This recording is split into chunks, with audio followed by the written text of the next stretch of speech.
Growing up, my best friend was the original gray brick. I'm not sociable now, but as a child, I was much worse. The first day of kindergarten, we had homework, and the question was, who is your best friend and why? Well, here's the thing. Outside of my extended family, I didn't know anyone. So I just said that my best friend was Tommy, a kid that I had met that very day. The reasoning? He had the same name as the Green Ranger. After Christmas of '96, I no longer had to be social. What's that? I have to join my parents to their friend's house? Okay, I'm gonna be in the corner playing Kirby for the 1000th time. About a year after receiving my Game Boy, I borrowed The Legend of Zelda: Link's Awakening from my cousin. And his mother is actually the one that gave my sister 2 Bits and Peppers. So, dang, mother and son have both inspired a video. Awesome. I later learned that it was actually not his, but my other cousin's. Between the Game Boy and the Game Boy Color, we had some pretty great Zelda games. In 1993, Nintendo released The Legend of Zelda: Link's Awakening, and in 1998, they re-released it having been optimized for the Game Boy Color. In 2001, The Legend of Zelda: The Oracle of Seasons and The Legend of Zelda: Oracle of Ages were released, and this time they were optimized for the Game Boy Advance, but that's just a side note. I will definitely get back to those games someday, but today we are focusing on Link's Awakening. Everybody has their favorite Zelda game. Unfortunately, this game is not mine. No, instead, what this is the first video game that made me cry. Which, oddly enough, I'm not alone on. As soon as you turn the game on, you are greeted by a cutscene of Link on a stormy sea. But his seafaring skills are for naught, as the ship is struck by lightning. He is found by a woman walking the beach, and then we get title screen.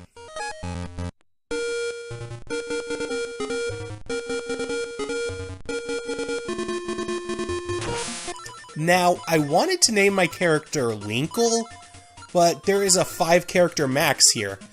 So instead, I go with Amy. When we actually start the game, I am greeted by the woman that saved me, who is named Marin. She informs us that she is the one that has rescued us, and tells us how to get to where she found us, so, hintity hint hint. But before we leave the house, we talk to her father, Terran. He already knows our name, as it is inscribed on our shield, which he gives back to us. Shield in hand, for some reason our left hand, Link's right-handed in this, whatever, we head to the beach. Our path is blocked by sea urchins, which are actually Gordos from the Kirby games. We are able to push them with our shield, and once we get our sword, we can actually take them out. But before we can pick the sword up, we are stopped by a familiar face. The owl. There's actually a decent number of things that first appear here in Link's Awakening, but we'll cover those as they come up. Though I will note that Malon and Talon of Ocarina of Time are based on Marin and Terran according to Ocarina's script director, Toru Isawa. The owl informs us that the monsters have been acting strangely, and if we wish to leave the island, we must wake the windfish. But first, he says, we need to head into the woods. In the woods, we will receive 2 new items. We will receive the magic powder and the tail key. The tail key is found north of this raccoon we find, but due to a curse, if we try to go north at the moment, we are transported to a different location in the woods. The goal here is to find a mushroom and bring it back to a witch just east of the woods. And according to Zeldapedia, her name is Syrup. Okay. Anyways, we present the mushroom to her, and she will give us magic powder in turn. When we sprinkle the magic powder on the raccoon, we discover that it is none other than Terran.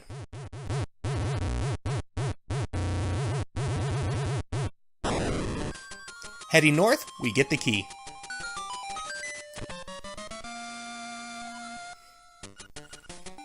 Before we continue on to the dungeon, let's spend some time in Mabe Village. There are 2 mini-games in town. We have the crane game, and for the first time in a Zelda game, we have fishing. There are multiple items in the crane game, but the most important one is this Yoshi doll. North of Mabe's store, there is a young couple, and the mother, having seen our Yoshi doll, asks if we can give it to her child. In turn, she gives us a ribbon, and thus we start a trading mission. And unlike, say, the Big Goron Sword trading mission, this one is not optional. At the end of it, we get a magnifying glass, a tool needed for navigating the Windfish's egg. At the fishing minigame, we receive either rupees, or one of the big fish will give us a heart piece. There's more to do and to be found in Mabe Village, but I have eliminated all the things that I could do for now. Well, outside of talking to people, but just like in real life, I see little point in this. The Tail Cave is south of the village, and to get there, we start following the same path as earlier, but we instead head east. I actually don't have a lot to say about the dungeons, if I'm being honest. I mean, this is a 2D Zelda dungeon. And, it's not a bad thing that I have little to say. It's just, if I take time to explain all the puzzles, enemies, everything, I'm going to be here for much longer. The treasure in this dungeon is called the Rock's Feather, which allows us to jump. And after obtaining this item, we take on the mini-boss, Rolling Bones. Rolling Bones. To defeat them, we jump over this rolling pin that they throw at us, and swipe at them with our sword.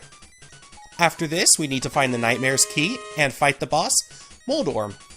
He's a bit easier here than in Link to the Past, and rightfully so. This is the first dungeon.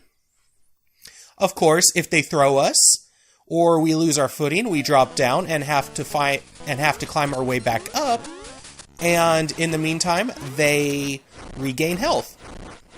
After defeating them, we get another heart, as is tradition, and the Full Moon Cello, one of the 8 instruments of the siren needed to wake the Windfish.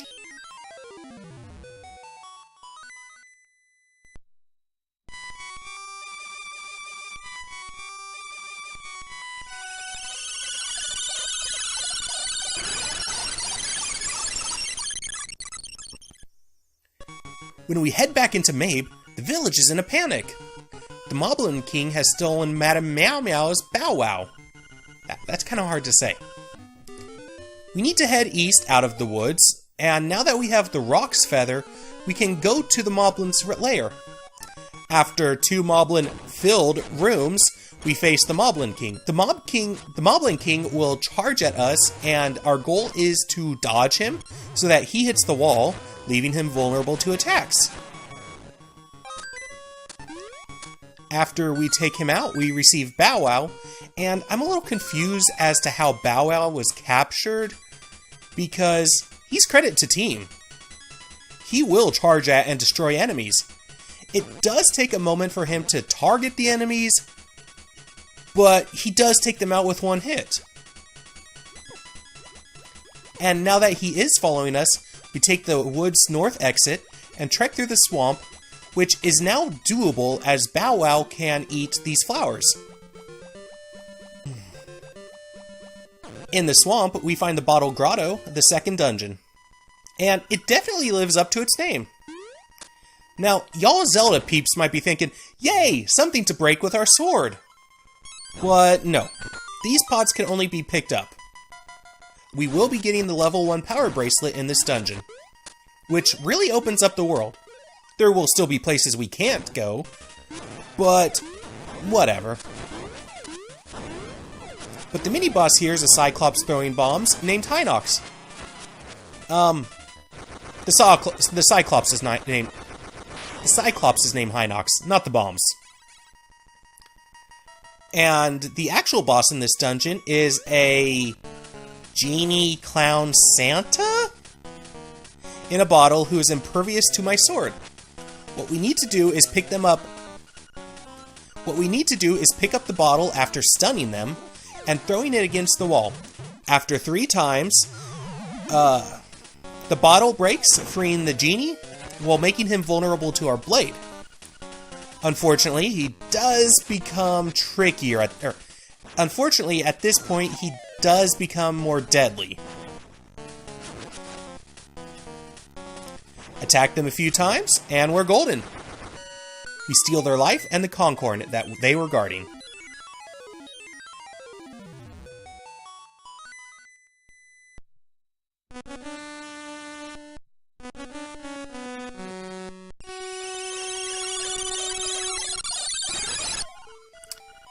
Before we do anything else, we need to drop Bow Wow off at Madame Meow Meow's.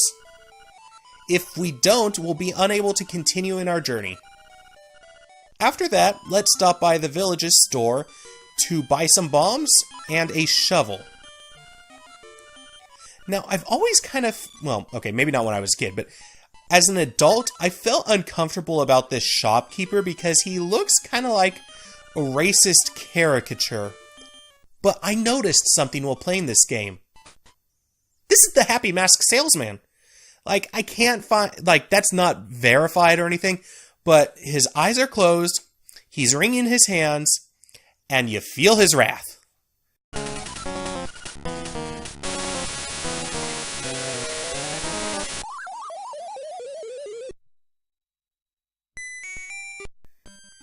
Is it canon? Probably not.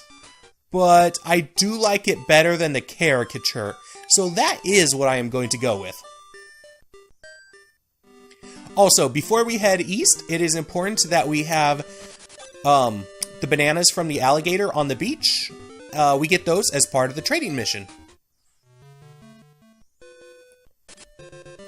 Now that we have the level 1 power bracelet, we can head east out of the village, taking us to Yukuku Prairie.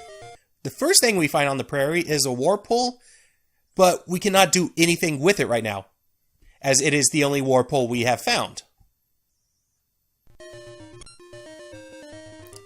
From here, we go south past the 3rd dungeon, Key Cavern. Unfortunately, we cannot get there yet, as we do not have the key.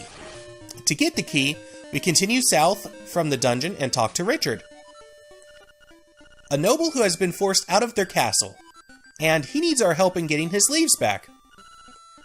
One would think that perhaps he would want the castle back, but nope, just 5 golden leaves. To get into the castle, we need to give this monkey the bananas, and he and his friends will build a bridge for us.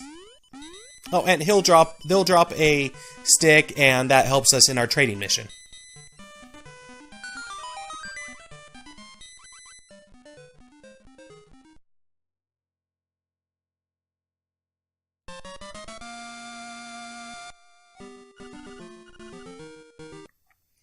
On the castle grounds, there are 5 enemies who drop leaves after being defeated. After receiving the leaves, talk to Richard, who will open a passageway that will lead to the slime key. In the Key Cavern, we find a new obstacle, this green rock. It seems like there should be an easy solution, right? Just pick it up. Well, unfortunately, these cannot be picked up. We need the item from this dungeon to take them out. But first, we need to take on the sub-boss, the Dodongo snakes. I remembered having some issues with these guys in the past, but I found an easy solution. Get one in a corner, keep throwing bombs in its mouth. And if you happen to leave the room after taking one out, the other's gone too.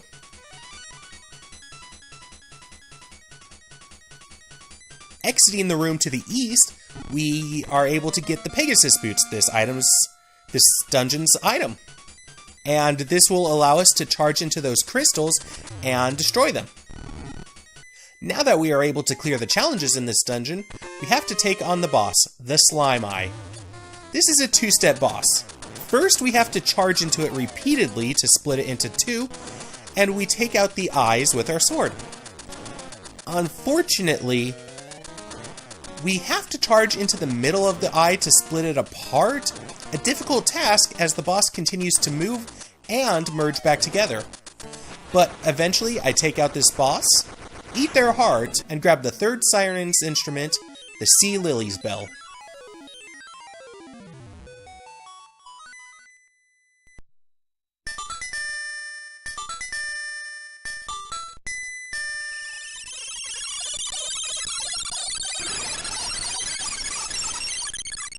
The game tells us to go to Yarner Desert, but before I do so, I'm going to stop by Mabe Village. North of the store, there's a small building blocked by stones. I go inside and lay down in the bed. Well, in a dream state, we have to jump over these arm mimics, which I later realized can actually be killed with the spin attack, so that would have been much easier, but oh well. Too little too late. But I do my best to jump over them. Have to restart a few times, but I use save states, so it's not a huge issue. There is a treasure chest filled with some rupees in here, but that is not our goal. We need to tackle this crystal, and then we can receive the ocarina. After I receive the ocarina, I find Marin and learn the Ballad of the Windfish.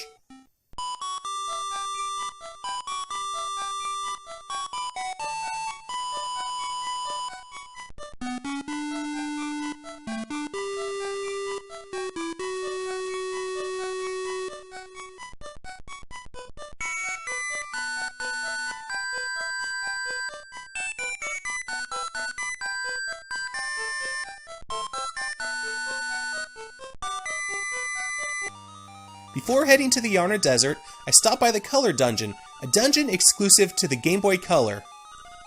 I mean you can access it on a monochrome screen, but to finish the dungeon would take a lot of patience, as several puzzles are based on color. After defeating the last of the 3 bosses, a fairy offers you a tunic, a red one which will increase attack, or a blue one which will increase defense. I take the blue one as it seems the most prudent. Besides, after I get the level 2 sword, my damage increases anyway, so blue seems the wisest to grab. Side note, this game has secret seashells that can be redeemed for the level 2 sword, though that will come later. The Yarna Desert is located in the southeast of the map, east of the Animal Village. Oh, by the way, there's an Animal Village. There are a few trade items here, but ultimately, it's a bit inconsequential. I head towards the Yarna Desert, but have totally forgotten that there's a sleeping walrus in the way. To wake the walrus, we need to go to the beach and find Marin, who will wake the walrus up. And here, we get a cutscene where Marin opens her heart to Amy. She is tired of living on Koholint Island. Oh, by the way, the island's called Koholint Island. Didn't mention that anywhere before. And she wishes that she could fly away, like the seagulls. Which, as our Link is a Linkle, if she were a seagull, she'd be a lesbian seagull. Come with me, lesbian seagull. But she decides to join us to wake the walrus, and she follows us there. Heads up, don't dig in front of Marin, it gets quite annoying.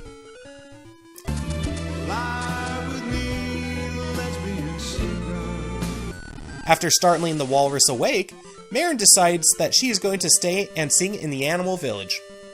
What we need to get out of the Yarna Desert is the Angler Key. To do this, we have to fight the Landmola while avoiding falling in the quicksand. Of course, if we do fall down, we'll have to trek back, and all their damage will be undone. The Angler's Tunnel is northeast from the Moblin's lair, and when we unlock this dungeon, it creates a dry spot in front of it, which is convenient, because we cannot yet swim.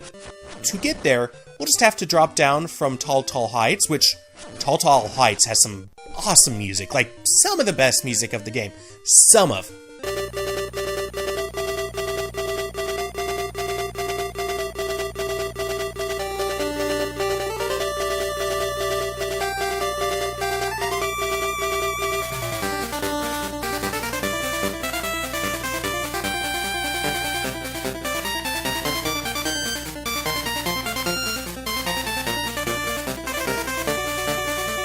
But before I do that, I decide to drop by the Windfish's egg, just west of the Angler's Tunnel. There, I decide to play the Ballad of the Windfish to see what the 3 instruments alone sound like.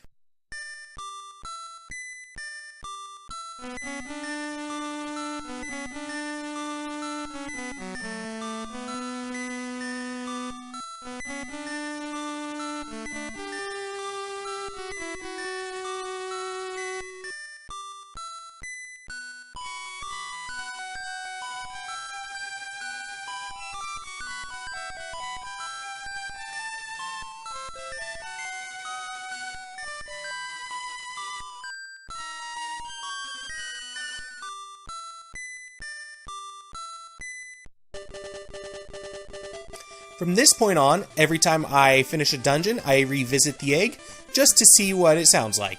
But I'll show those in proper time. For now, we need to trek through Tall Heights. After navigating the heights, I drop down and enter the Angler's Tunnel.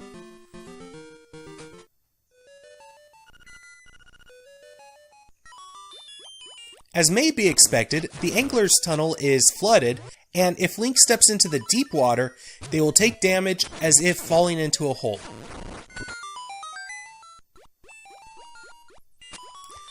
But worry not, we do get the flippers in this dungeon, which will allow us to swim.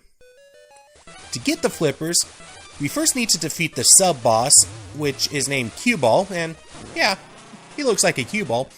And I've got to say, he reminds me of the big Octo in Ocarina of Time's Jabu Jabu's belly. In the room after them, we have to exit west before the blocks can block us.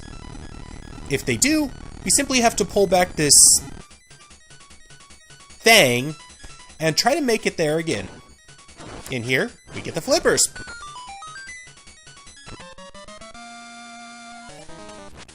The boss of this level is the anglerfish, and unlike all previous bosses, we fight this one in a side-scrolling screen.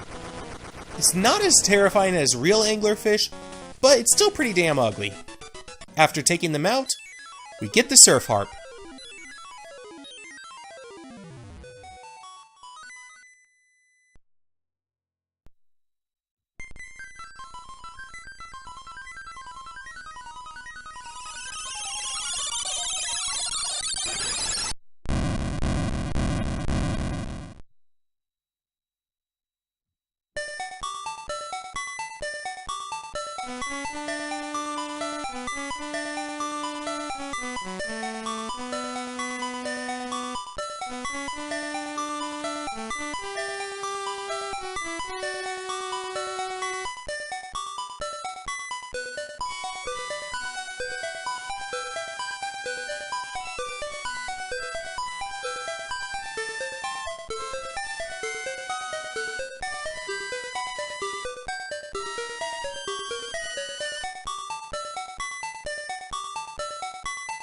I take the warpole to get to the 5th dungeon, the Catfish's Maw, but as soon as I step out, a ghost starts following us. First, we have to take him to his house, then to his grave. It's an annoying escort mission. And what do we get for escorting this ghost? A secret seashell, which was in their house, that they could have told us about when we went there earlier, but they didn't. So, yeah, this ghost dude is a jerk. But we finally get into the Catfish's Maw, and there is no key for this dungeon. We simply have to dive in a certain location, and then we come back up, on the other side.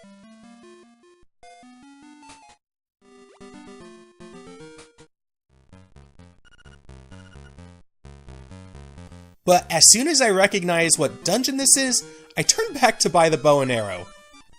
Now, I could steal this bow and arrow, but that would label me as a thief for the rest of the game. Instead, I simply grind the rupees until I have 980. The most memorable thing about this dungeon is the Master Stalfos. After fighting them once, we find a chest and a note saying that they have stolen the hookshot, this dungeon's weapon.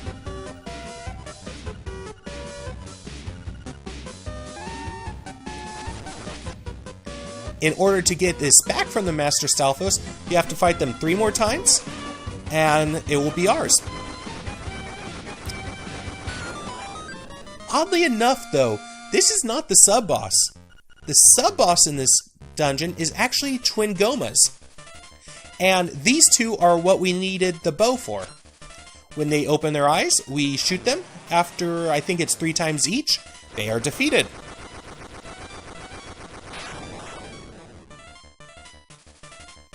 This dungeon's nightmare is the slime eel. To inflict damage on them, we have to take the hook shot to pull them out of the walls, and then attack the heart that's on their neck. For defeating them, we receive the Wind Marimba, which is a really dumb name, as marimbas are percussion instruments, not wind instruments.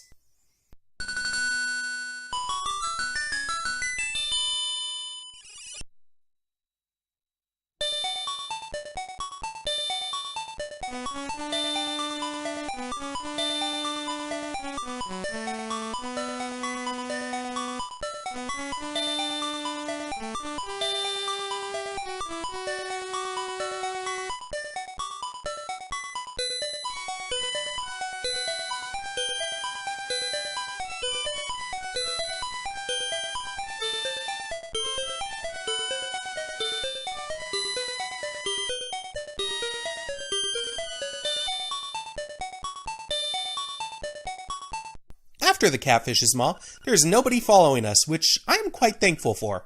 We do need to go to the South Face Shrine to get a key, and there we will defeat the Armos Knight. But first, I decide to get all 20 seashells. Well, okay, I've got some earlier than this, and redeem them for the level 2 sword.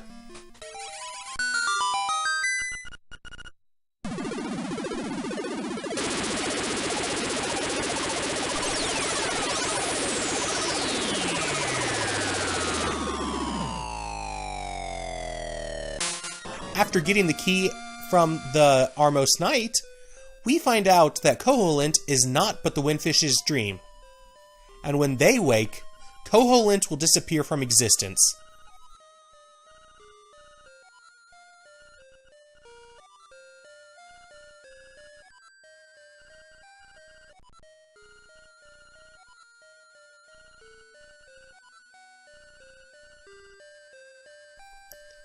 Kinda nice to know this before the end of the game, that none of this matters. Having the seashell sword, the enemies in the Face Shrine do not stand a chance against me, except the Wizrobes. They're not awful or anything, but they are definitely annoying. One could shoot them a few times with the arrows, but it's far easier to take them out with bombs. One just has to time it properly. Eventually, I find the level 2 power bracelet, allowing me to pick up larger items, like these elephant statues.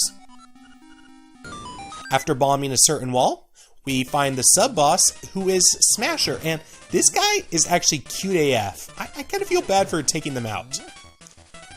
But, of course, as this is a boss in a Zelda game, we have to take them out. The boss proper in this dungeon is without question the least memorable boss. It's simply a face in the ground that needs to be bombed. As a prize, we receive the Coral Triangle, which I feel ruins the ballad.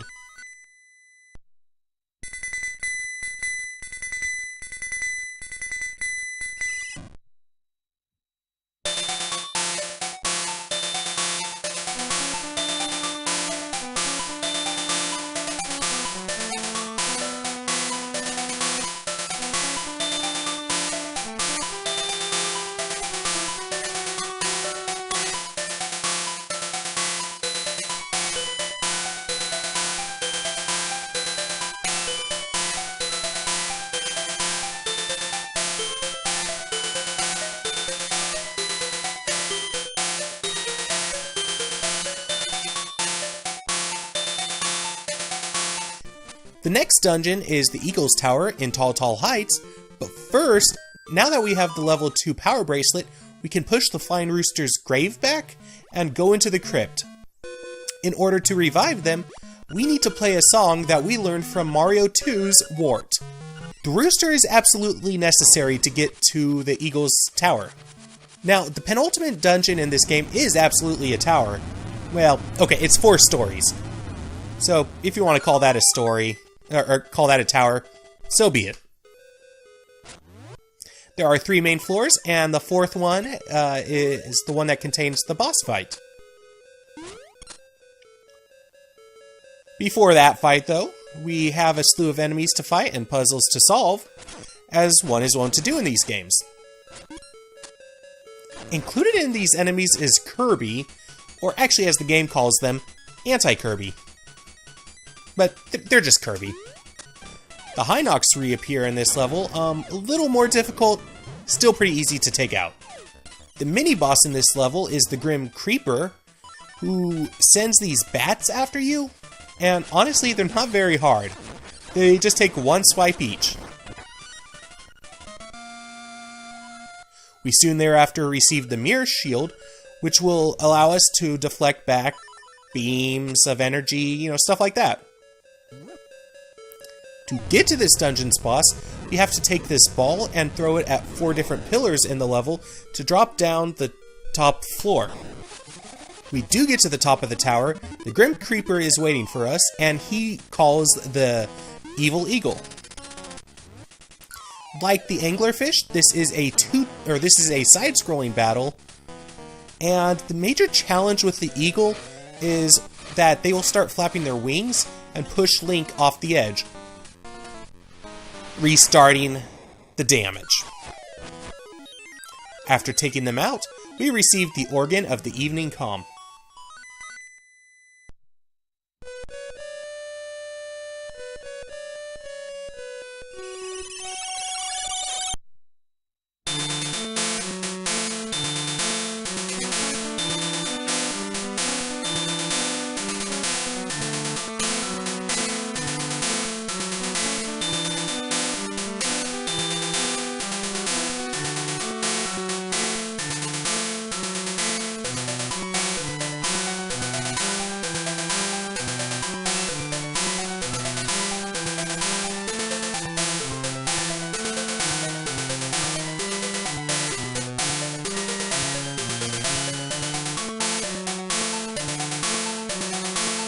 The last dungeon is also in Tall Heights. Had previously been inaccessible due to this fire, but with the Mirror Shield, we are easily able to pass. The 8th and last dungeon is Turtle Rock, and this game actually shares a lot with A Link to the Past. There's a lot of assets that seem similar. There's areas that have the same name. These games were actually made how do you say that word? They were made at the same time. This dungeon is a bit of a doozy. I got lost quite a lot. Not only do the puzzles seem significantly harder, but all of the earlier sub-bosses are back, and they do not stay dead. Except the Dodongo snakes, they stay dead. The actual sub-boss for Turtle Rock is Blano, this boxer guy, and do not let him hit you. If he hits you, you get bumped back to the very beginning of the dungeon. But luckily, save states, so it's not too... I remember playing it on the Game Boy. It was a pain in the butt. But after taking them out, we can get the Magic Rod, an item that shoots fire. Now, the boss of this dungeon is a being of fire. How do you think we take them out? With the Fire Rod, of course. After this confusing fight, we receive our last instrument, the Thunder Drum. Remember that trading quest? Well, the reason we need the magnifying glass is because there's a maze inside the Windfish's egg that is random every time one plays. After writing it down, and getting left and right confused, I head to the egg for the final battle.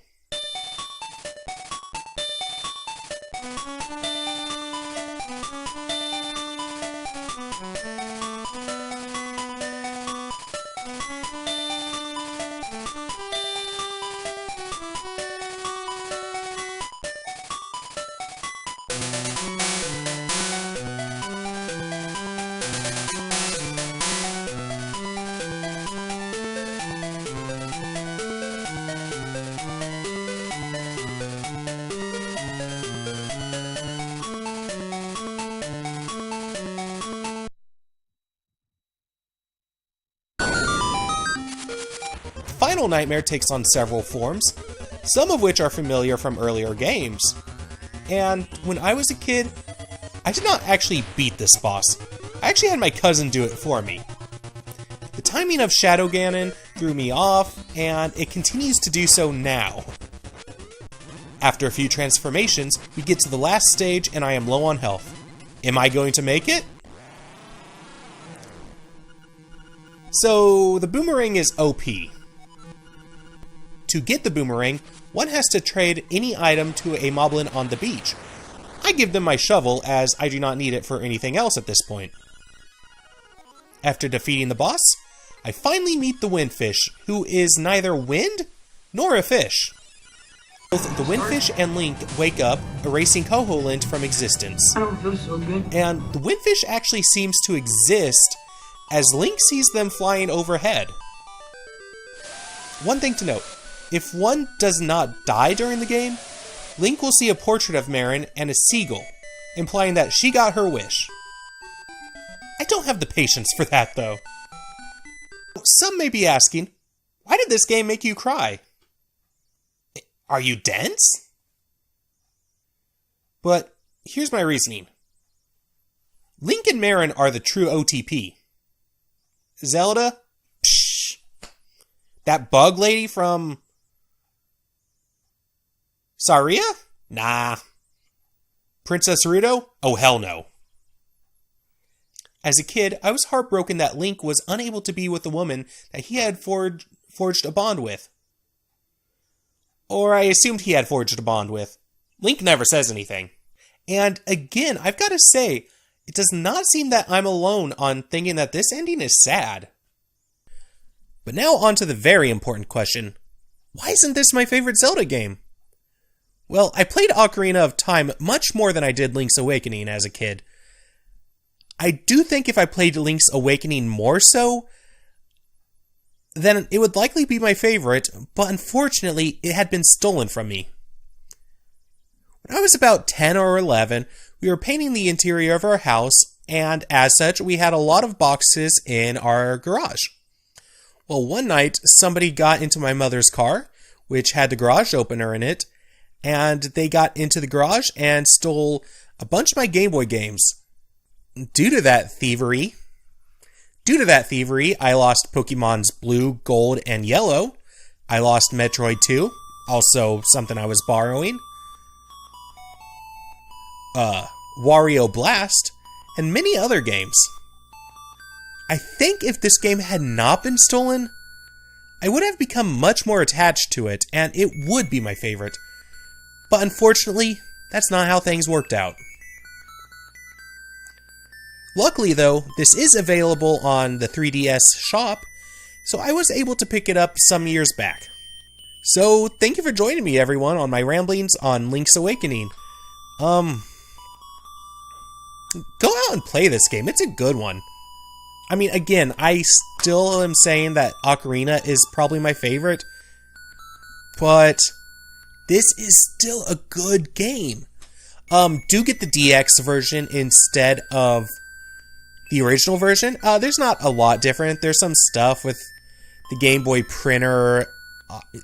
You can get the Game Boy printer to work with it. The colors are nicer, so that's that. And there's the color dungeon, which having those tunics is super helpful. So I would definitely say go with the DX version. When I was a kid, I actually did not play the DX version. I played the original one. So the DX version is...